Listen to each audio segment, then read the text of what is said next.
aujourd'hui, je voulais te faire une vidéo pour répondre à une question que j'avais reçue en commentaire il y a un petit moment de ça déjà. C'était une personne qui m'avait dit, qui m'avait écrit en me disant qu'elle avait acheté, je crois, ou qu'elle possédait des haltères ou des poids de 5 kilos, je crois.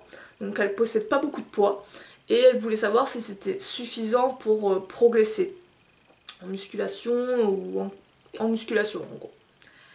Et en gros c'était ça le commentaire de tête. Donc je vais répondre à cette question.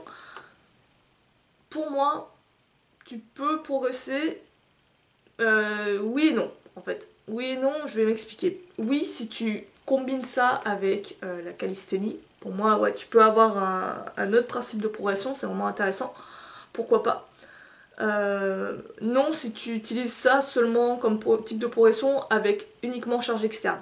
Donc si tu utilises que la charge externe pour progresser, c'est clairement pas suffisant.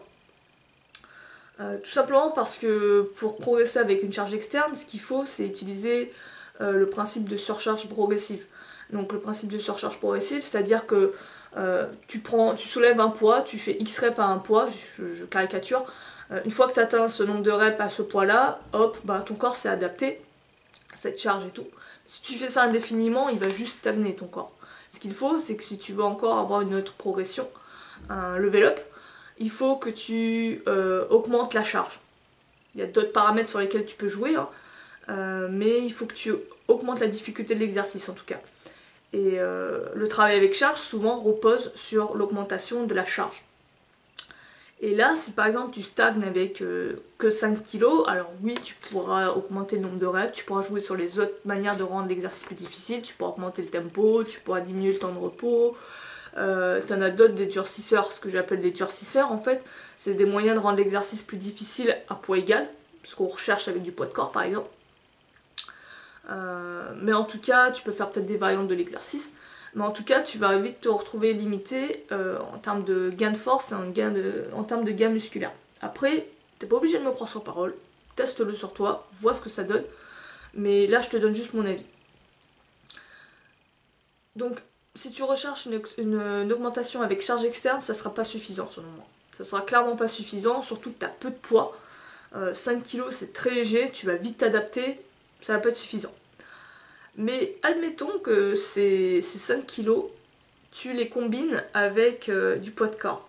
Là, ça commence à être beaucoup plus intéressant.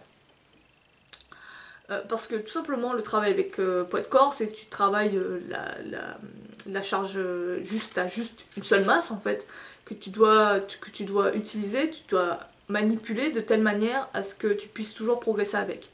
Et tous ceux qui sont habitués au monde de la calisthénie savent très bien que c'est quasiment infini en termes de progression. Il y a toujours un exercice qui va te challenger, tu auras toujours un exercice qui sera supérieur à ta force. Et donc, pourquoi pas utiliser les techniques en fait de calisthénie, mais combiné avec du poids. Donc par exemple, admettons, je dis n'importe quoi, tu arrives à faire des tractions, et ben tu peux combiner ça avec des tractions plus 5 kg, tu vois. À un moment donné, tu arrives à être à l'aise avec des tractions plus 5 kg, ben je sais pas, tu commences à travailler, à être habitué aux tractions à un bras, là tu as posé ton poids de 5 kg, et une fois que tu arrives à faire tes tractions à un bras, bah, tu rajoutes encore 5 kg, tu vois. Et à ce moment-là, t'es pas obligé en fait d'acheter d'autres poids. Ce que tu fais juste en fait, c'est tout simplement garder le poids que tu as en ce moment, mais le combiner avec des progressions au poids de corps. Pourquoi pas? Éventuellement, pourquoi pas? Ça rajoute de la variété, ça rajoute de la difficulté. T'es pas uniquement sur du poids de corps, mais dans ce cas-là, pour moi, il faut absolument que tu connaisses les progressions au poids de corps. Si tu te contentes uniquement des exercices d'isolation ou même polyarticulaires que tu as en musculation classique, ça va être clairement pas suffisant. Mais si tu combines ça avec une progression de calisthénie plus 5 kg ou 10 kg, peu importe, pourquoi pas? Je pense que ça peut... De toute façon, tu progresseras forcément. Donc, par contre, petite mise en garde, je te dirais bien sûr de ne pas commencer à te lester immédiatement avec les 5 kg et de bien maîtriser les exercices de base de calisthénie. Si par exemple tu commences à faire des pompes ou des tractions, mais que tu galères avec ces exercices-là, que tu fais peu de reps et tout, ça sert à rien de rajouter 5 kilos, c'est absurde. Les 5 kilos, tu les rajoutes une fois que tu es à l'aise dans un exercice. Tu vois, une fois que tu es à l'aise avec des tractions, tu en fais une dizaine, une quinzaine, à ce moment-là, tu te lestes. Pareil pour les pompes. C'est un petit peu plus galère en plus sur certains mouvements de se lester. Mais moi, c'est faisable avec un sac à dos, pourquoi pas. Les pompes, voilà, c'est vraiment de bien les maîtriser. Le poids de corps peut suffire largement à lui tout seul en fait. Le poids de corps peut suffire en termes de progression et en termes de gain de masse et de force. Donc à partir de là, rajouter 5 kilos, c'est un bonus en fait. Mais dans tous les cas, la base c'est la calisthénie. Et qui dit base calisthénie dit bien maîtriser les exercices. Donc les pompes, les dips, comment ça s'appelle, les tractions, les squats pistoles, les squats à une jambe en fait. Tout ça, ouais, tu peux les utiliser. Après, tu auras également les muscle-up, etc. Mais je pense qu'il faut vraiment combiner les deux. Calisthénie plus tes 5 kilos pour vraiment avoir des résultats probants et une bonne progression. Les travails avec juste poids externe en mode musculation classique, ça va pas être suffisant. Il faut le principe de augmenter la charge. Sinon, tu vas stagner comme un porc. Tu vas pas gagner grand chose.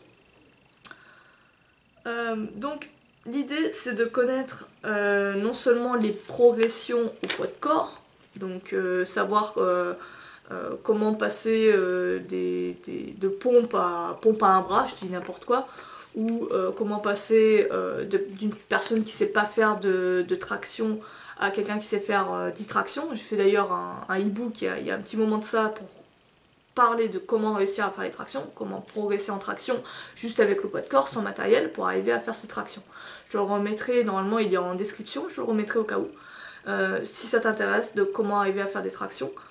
Et une fois que tu connais les progressions, il faut également, pour t'aider, on va dire, augmenter ta panel de manière d'évoluer, de connaître les durcisseurs. Donc, ce que j'appelle les durcisseurs, c'est toutes les méthodes, en fait, tous les moyens qui te permettent de garder un même exercice. Donc, disons pompe, tu cherches pas à progresser en termes techniques, mais tu cherches juste à progresser sur d'autres paramètres. Donc, en le rendant plus difficile, tu cherches juste à rendre l'exercice plus difficile via d'autres paramètres, augmenter le tempo, c'est-à-dire, enfin, plus baisser le tempo, avoir un tempo plus lent, ça augmente la difficulté, faire plus de reps, prendre un temps de repos plus court. Il y a plein d'autres durcisseurs. Jouer sur l'effet de levier, là on va dire que tu joues quand même sur la difficulté d'exercice, mais admettons par exemple, pour rendre l'exercice plus difficile des pompes, bah, tu surélèves tes pieds par exemple, des trucs comme ça. T'en as d'autres des durcisseurs, là c'est dans ma tête, je les ai juste augmenté l'amplitude, par exemple, là aussi c'est un durcisseur. Mais voilà, t'en as plein, et le fait de combiner les trois, on va dire, ton poids de 5 kg, les durcisseurs et la progression des pompes, enfin la progression des exercices, ça peut être vraiment intéressant. Donc dis-moi ce que t'en penses toi en commentaire, donne-moi ton avis d'ailleurs. Est-ce que tu es d'accord ou au contraire tu trouves qu'il y a des nuances et tout. Ça sera avec plaisir que je te lirai. Et moi je vais te laisser là-dessus, je te dis à la prochaine, prends soin de toi, à plus.